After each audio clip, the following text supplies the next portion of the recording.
Assalamualaikum warahmatullahi wabarakatuh. Bismillahirrahmanirrahim. Di sini saya akan menerangkan materi tentang biografi dan pemikiran para tokoh filsuf. Yang pertama, Aristoteles atau Thales. Aristoteles lahir di kota Stagiria, Chalcidice pada tahun 384. Ayahnya bernama Nikomachus, seorang doktor Raja Aminta dari Makedonia. Pemikiran Thales. Pola pemikiran Thales ini merupakan perubahan yang radikal. Menurut Plato, realitas tertinggi adalah yang kita pikirkan dengan akal kita. Sedangkan menurut Aristoteles, realitas tertinggi adalah yang kita lihat dengan mata kita. Hasil pemikiran Aristoteles antara lain: 1. Philoisi atau filosofi is-isi. Filsafat itu mudah. Ketika Aristoteles adalah manusia bertindak dengan pikiran yang rasional dan bijaksana untuk tujuan kebajikan.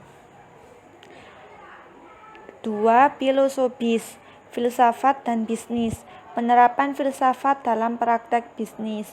Filsafat Aristoteles yang menyatakan bahwa alam semesta ini bersifat teleologis, memiliki tujuan penciptaan, menghasilkan konsekuensi yang berupa filsafat etika.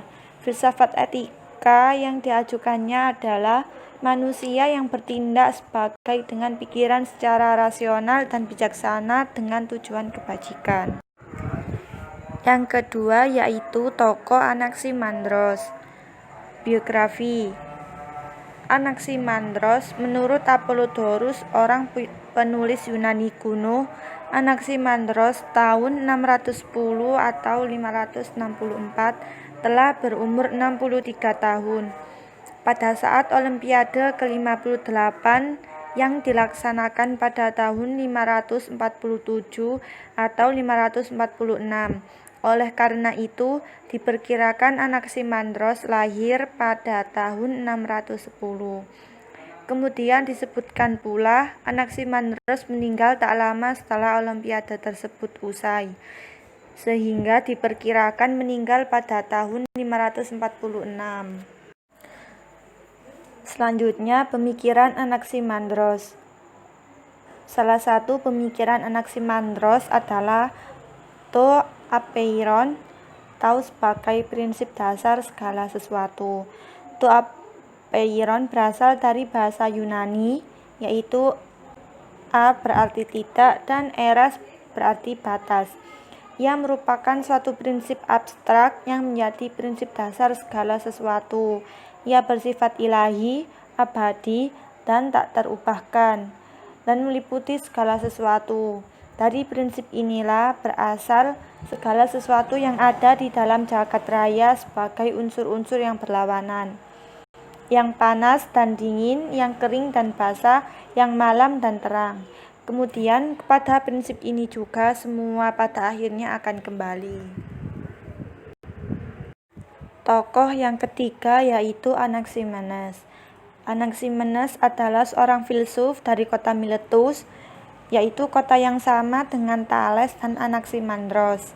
Merupakan filsuf ketiga dari kota Miletus, dan dia juga hidup di sezaman dengan Thales dan Anaximandros.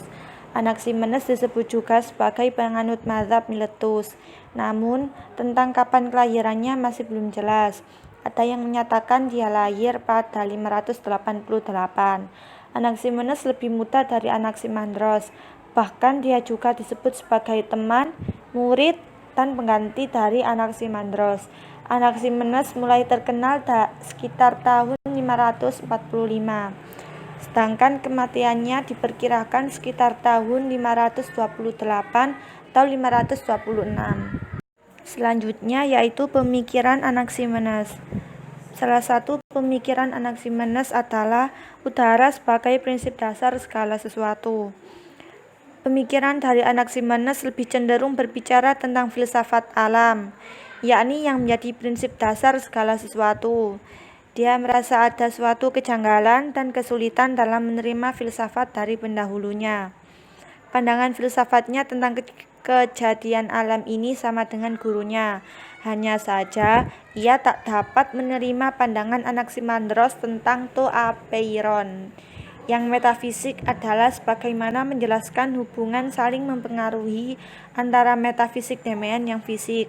Karena itulah, Anaximenes tidak lagi melihat sesuatu yang metafisik sebagai prinsip dasar segala sesuatu, melainkan kepada zat yang bersifat fisik, yakni udara. Udara itulah yang satu dan tak terhingga. Udaralah yang membalut dunia ini menjadi sebab segala yang hidup. Tokoh yang keempat yaitu Parmenides. Parmenides dari Elea lahir sekitar tahun 515 di Elea, Italia.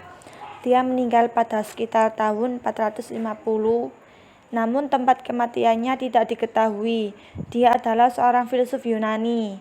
Menurut Plato, pada usia 65 tahun, Parmenides bersama Zeno mengunjungi Athena untuk berdialog dengan Sokrates, di mana pada masa itu Sokrates masih muda. Karya Parmenides berbentuk puisi. Selanjutnya yaitu pemikiran Parmenides. Pemikiran tokoh Parmenides menganggap bahwa segala sesuatunya tidak berubah. Yang ada, Parmenides berpendapat bahwa satu, yang ada adalah satu dan tak terbagi, sedangkan pluralitas tidak mungkin. Hal ini dikarenakan tidak ada sesuatu pun yang dapat memisahkan yang ada. 2. Yang ada tidak dijadikan dan tidak dimusnahkan. Dengan kata lain, yang ada bersifat kekal dan tak terubahkan. Ketiga, yang ada itu sempurna, seperti sebuah bola yang jarak dari pusat ke permukaan semuanya sama. Tokoh yang terakhir yaitu Heraklitus.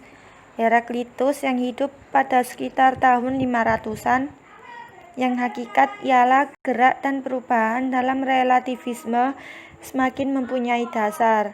Setelah Heraklitus menyatakan engkau tidak dapat terjun ke sungai yang sama 2 kali karena air sungai itu selalu mengalir. Pemikiran Heraklitus. Menurut Heraklitus, alam semesta ini selalu dalam keadaan berubah.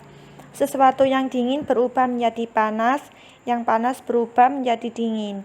Itu berarti bila kita hendak memahami kehidupan kosmos, kita mesti menyadari bahwa kosmos itu dinamis. Kosmos tidak pernah berhenti atau diam. Ia selalu bergerak, dan bergerak berarti berubah. Sekian dan terima kasih. Semoga